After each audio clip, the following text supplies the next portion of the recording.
इस कहानी को सुनने के बाद आपकी सोच और ज़िंदगी दोनों ही बदल जाएंगी, इसलिए कहानी को पूरा सुनिए। कहानी बहुत ही अच्छी है और आपको बहुत ही पसंद आएगी।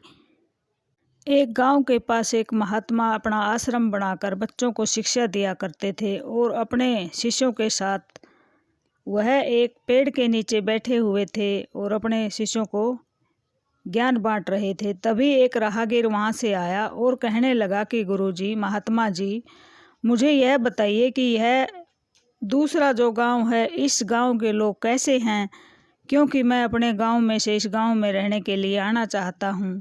तब महात्मा ने पूछा, क्यों आना चाहते हो आप इस गांव में अपना गांव छोड़कर? तो उस व्यक्ति ने कहा कि महात्मा, उस गांव में बहुत ही कपटी और असभ्य लोग रहते हैं, इसलिए मैं दूसरे गांव में पलायन करना चाहता हूं।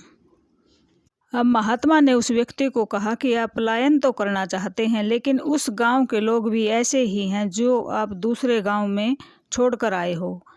ऐसा सुनकर राहगीर आगे बढ़ गया। फिर थोड़ी सी देर बाद दूसरा राहगीर आया और महात्मा से कहने लगा कि महात्मा, मैं आपके इस गांव के लोगों के बारे में जानना चाहता हूं कि इस गांव में कैसे लोग रहते हैं, क्योंकि मैं इस गांव को घूमकर भ्रमण करना चाहता हूं। अब महात्मा ने दूसरे व्यक्ति से भी पूछा कि आपके गांव के लोग कैसे हैं। अब उसने कहा कि मेरे गांव के लोग तो बहुत ही सभ्य और संस्कारी हैं, लेकिन मैं यहाँ भी देखना चाहता हूँ कि यहाँ के लोग कैसे हैं।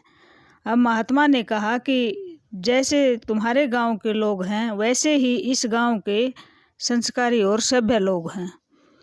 अब शिष्य ने आश्चर्य होकर पूछा कि महात्मा जी, दूसरा राहगीर भी गांव के लिए निकल गया और शिष्य ने पूछा कि महात्मा जी, आपने दो लोगों को एक ही गांव के बारे में अलग अलग बातें क्यों बताई? अब गुरुजी ने शिष्य को समझाते हुए कहा कि शिष्य, पहले वाला व्यक्ति की सोच कपटी और दुष्ट आत्मा थी, इसलिए उसकी सोच ऐसी ही थी, उसको ऐसे ही लोग दिखाई देते, क्योंकि उस गांव में भी उसको ऐसे ही लोग दिखाई देते, क्योंकि उसकी ही सोच घटिया थी। इसलिए जिसकी सोच जैसी हो उसको दूसरा व्यक्ति ऐसे ही दिखाई देता है। और यह दूसरे वाला व्यक्ति अच्छे और शुद्ध विचारों का था, इसलिए उसको सभी अच्छे और सभ्य लोग दिखाई देते हैं। कमी दूसरे लोगों में नहीं होती, कमी अपने आप में होती है। जैसा व्यक्ति आप होता है, वैसे ही दूसरों को समझता है। अब शिष्य की बात समझ में आ गई और आगे से शिष्य ने अपनी सोच बदल ली और सदा ही अपनी सोच को अच्छा करके अपनी ज़िंदगी को भी अच्छा बना लिया। क्योंकि हमारी सोच अच्छी होगी, हमारे विचार अच्छे होंगे तो हमारी ज़िंदगी अपने आप अच्छी हो जाएगी। हमको सभी अच्छा कहने लगेंगे, क्योंकि सोच पर ही अच्छाई और बुराई निर्भर करती है। कहानी अच्छी लगी हो तो लाइक करिए, ना अच्छी लगी हो तो डिसलाइक करिए। धन्यवाद।